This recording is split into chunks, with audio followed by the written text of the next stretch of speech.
Bonjour à toutes et à tous, bienvenue dans Art et Marché, votre émission hebdomadaire consacrée au marché de l'art. Commençons par l'actualité. Chaque année, depuis 3 ans, est publié des Art Collecting Legal Handbook, un manuel juridique pour gérer sa collection artistique. Qu'est-ce qui a évolué depuis l'année dernière? La réponse se trouve du côté des NFT. L'avocat Sidney Chiche Attali nous donnera plus de détails en visio. Pour l'interview de la semaine, nous recevons Gaël de Saint-Pierre, co-délégué général du comité professionnel des galeries d'art, le CPGA. TVA recherche de provenance, le CPGA a connu plusieurs évolutions au cours de l'année. On en parle dans un instant avec notre invité. Tout de suite, c'est Art et Marché.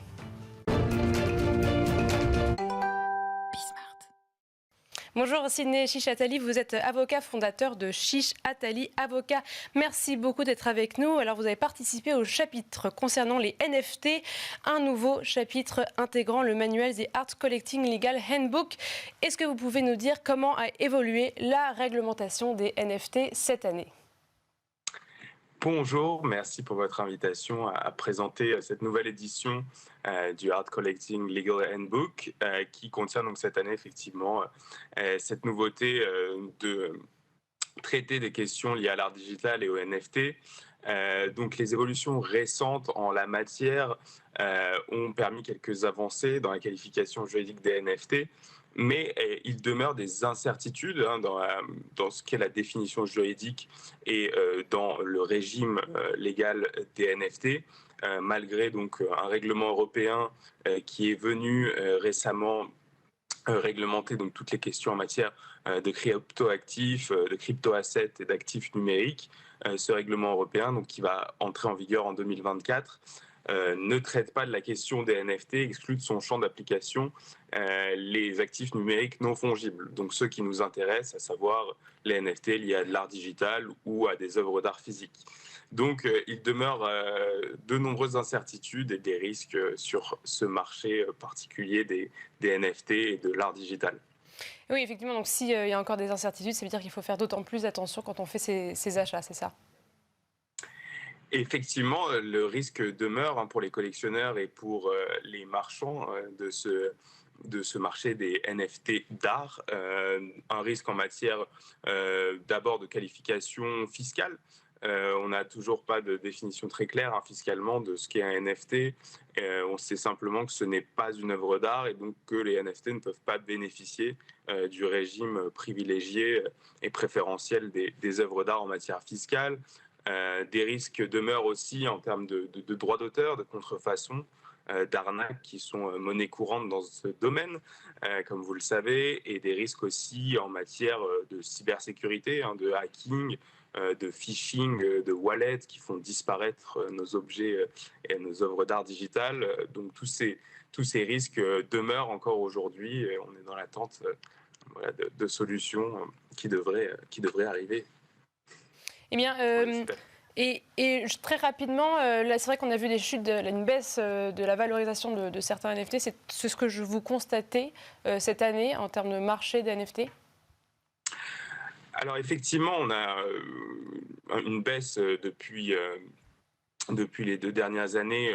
C'est la fin du boom des NFT qu'on a connu en 2021 avec la vente Beeple et les chiffres astronomiques qu'on a pu voir à l'époque. Mais pour terminer sur une petite note positive, en fait, les analyses révèlent que les NFT liés à l'art sont ceux qui ont le mieux survécu finalement à la crise du domaine des NFT. En fait, ce que ça révèle, c'est qu'il y a un engouement autour de l'art digital et des collectionneurs passionnés qui ont continué à acheter et échanger ces NFT d'art. Et donc, on peut imaginer que dans les prochaines années, ce sont des médiums qui vont demeurer intéressants dans le marché de l'art, notamment pour les artistes qui utilisent des outils numériques comme l'IA, qui voient dans les NFT un médium privilégié. Aussi, on a eu des institutions qui ont montré des signaux positifs, comme le Centre Pompidou, qui a acquis des NFT, ou le MoMA, qui a lancé encore il y a quelques semaines une collection de NFT. Et puis, on voit un rebond aujourd'hui du marché des crypto-monnaies qui pourrait profiter, on l'imagine, aux NFT d'art et donc aux artistes et aux acteurs de ce marché des NFT artistiques. Eh bien, merci beaucoup pour vos réponses, Sidney Chiche Attali. Je rappelle que vous êtes avocat et fondateur de Chiche Attali Avocat. Tout de suite, on passe à l'interview de la semaine. TVA, recherche de provenance, le comité professionnel des galeries d'art, le CPGA, a connu plusieurs évolutions au cours de l'année. On fait le point tout de suite avec Gaëlle de Saint-Pierre, qui est co-déléguée générale du comité professionnel des galeries d'art. Merci beaucoup d'être avec nous. On va commencer tout de suite avec donc l'adoption du projet de loi de finances pour 2024. Alors, est-ce que vous pouvez du coup nous dire, voilà, ça y est, on peut le dire, quelle est la fiscalité des œuvres d'art en 2025 ? Ça y est, on peut le dire. En effet, le projet de loi de finances a malheureusement subi plusieurs 49.3. Et on peut quand même dire que le texte a été adopté après différents débats parlementaires, mais la TVA applicable aux œuvres d'art à partir du 1er janvier 2025 sera au taux réduit de 5,5% sur l'ensemble de la chaîne, donc allant des artistes aux galeries, aux maisons de vente et jusqu'aux musées. Donc c'est un impact énorme sur le marché de l'art. Et l'ensemble de la chaîne, ça veut dire que ça met de côté un système qui était plus compliqué qu'il y avait avant au sein des galeries notamment. Exactement. Ce qui est prévu, c'est un abandon du régime de la marge, qui était un régime relativement complexe pour les professionnels. Donc finalement, c'est vraiment une harmonisation des taux applicables aux œuvres d'art qui est vraiment prévue et une clarification finalement du système qui est tout à fait bienvenue pour les professionnels. Voilà, les galeries, le CPGA en tout cas soutenait cette adoption en tout cas du projet de loi qui est faite et qui sera mis en place 1er janvier 2025 ? Exactement, 1er janvier 2025. Donc en effet, ça a été un gros travail de sensibilisation des pouvoirs publics. On peut vraiment saluer l'écoute et la compréhension du ministère de la Culture, du ministère des Finances de ce sujet qui relevait vraiment de nombreux enjeux pour le marché de l'art. Finalement, toutes les organisations professionnelles du marché de l'art étaient réunies autour de la table, des artistes jusqu'aux foires, en passant par les galeries, les maisons de vente, les fondeurs d'art. J'en oublie sans doute, mais on était vraiment tous accordés sur le fait que la meilleure solution de transposer cette directive européenne, c'était d'avoir un taux unique sur les œuvres d'art. Et autre volet du travail du CPGA, c'était d'apporter un chapitre concernant les recherches de provenance au sein de votre code de déontologie. Tout d'abord, le code de déontologie, qu'est-ce que c'est ? Qu'est-ce que ça a comme application concrète au sein du secteur des galeries ? Alors le code de déontologie, c'est vrai que c'est un outil assez unique qui n'a pas de valeur légale, mais qui pour autant est vraiment de plus en plus utilisé par les juges dans le cadre de contentieux du fait de l'absence de relations contractuelles souvent entre les acteurs du marché de l'art. Donc le code de déontologie des galeries d'art a été mis en place par le comité professionnel des galeries d'art, donc qui est une organisation professionnelle de galeries qui existe depuis 1947. C'est un outil qui a été réfléchi depuis les années 70, qui a vu le jour dans les années 90, qui ensuite a été refondu à plusieurs reprises. Et tous les ans, le chantier est toujours ouvert. De nombreuses réflexions viennent enrichir le code. En 2019, on a ajouté des préconisations en matière environnementale pour les galeries. Cette année, donc, c'est vraiment la recherche de provenance qui rentre au cœur des priorités des galeries. Donc, on demande vraiment aux galeries membres du comité de s'engager sur cette recherche de provenance qui vient vraiment au cœur de leur métier, mais qui relève quand même de compétences relativement complexes. Donc ça allie à la fois l'histoire de l'art et le droit, des compétences qui sont extrêmement éloignées. Mais pour autant... Comment est-ce qu'elles peuvent s'engager d'autant plus ? C'est forcément en employant une nouvelle personne au sein de leur structure, parce que quel est leur rôle au sein des recherches de provenance ? Pourquoi pas ? C'est vrai qu'en fait, les galeries d'art sont considérées comme des passeurs d'œuvres d'art. Elles dénichent des artistes, elles font rentrer ces œuvres d'art au sein du patrimoine et permettent aussi aux musées d'acheter des œuvres qui vont rentrer dans les collections publiques et pourront être ensuite diffusées auprès d'un large public. Donc elles ont un vrai travail de diffusion des œuvres et d'aide à la production. Donc c'est vrai qu'au comité, on fédère des galeries de premier marché et des galeries d'antiquité. Oui, et ça va concerner les deux dans ce cas ou vraiment forcément plus second marché. Libre à chaque galerie de comprendre ce qu'elle doit mettre en œuvre. Et de manière générale, ce que préconise le comité, c'est qu'il y ait une vraie vigilance nécessaire, normale, sur chaque vente d'œuvres d'art et qu'il y ait aussi des vigilances complémentaires pour certains types de biens.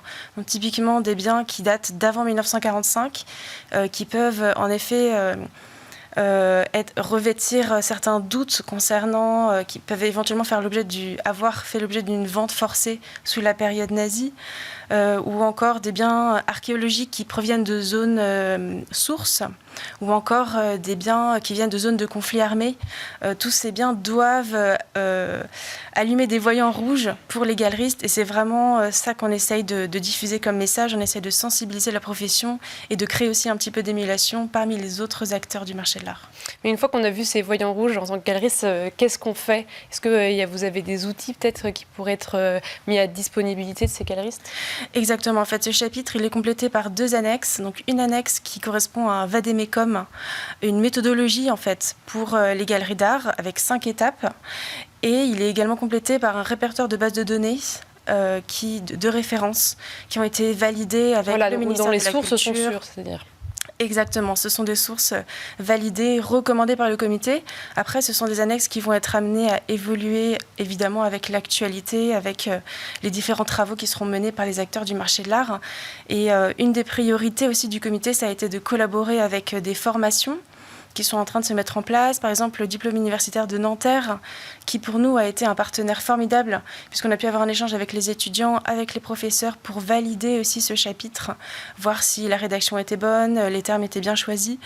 Également, une autre formation qui se tient à l'école du Louvre. Voilà, tout ça participe également à la structuration du secteur, à la formation. Et tout ça va vraiment dans le bon sens. On cherche vraiment à faire en sorte de créer un réseau de professionnels. Et si vous avez écrit ce code de déontologie concernant les recherches de provenance, est-ce que c'était parce que les galeristes étaient très peu alertés jusqu'à présent, ou tout de même vous sentiez qu'il y avait la majorité des galeries qui sont rassemblées dans ce comité qui étaient assez alertes? Non, pour l'instant, ce travail est relativement accompli, mais il faut aller plus loin. En effet, on invite les galeries à continuer leurs efforts, à approfondir leurs efforts. Et en fait, cette formalisation au sein du code de déontologie, c'est un peu gravé dans le marbre, mais c'est pas pour autant que cette vigilance n'existait pas. Et souvent, les institutions muséales s'appuient sur les galeries pour mener ces recherches de provenance. Donc, il y a une vraie collaboration publique-privée à observer. Voilà. Et là, pour terminer cette interview, est-ce qu'il y a des freins auxquels vraiment il faudrait réussir à passer au-dessus, qui sont encore très présents aujourd'hui? De manière générale, il faut en effet améliorer les moyens mis en place. C'est vraiment une question de ressources financières, du coup? Exactement, des ressources financières, des moyens humains, des moyens financiers, la structuration d'un réseau. Donc on a essayé de mettre en place ce partenariat avec le diplôme universitaire de Nanterre.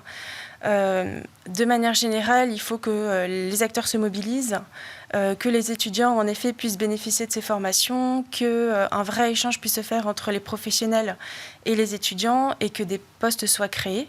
De manière générale, les galeries d'art sont prêtes à collaborer avec ces étudiants, mais c'est vrai que c'est une formation qui va être relativement exigeante, comme je disais tout à l'heure. Ça conjugue à la fois l'histoire de l'art et le droit, qui sont deux compétences très complexes. Merci beaucoup Gaëlle de Saint-Pierre d'avoir été notre invitée. Je rappelle que vous êtes co-déléguée générale du comité professionnel des galeries d'art.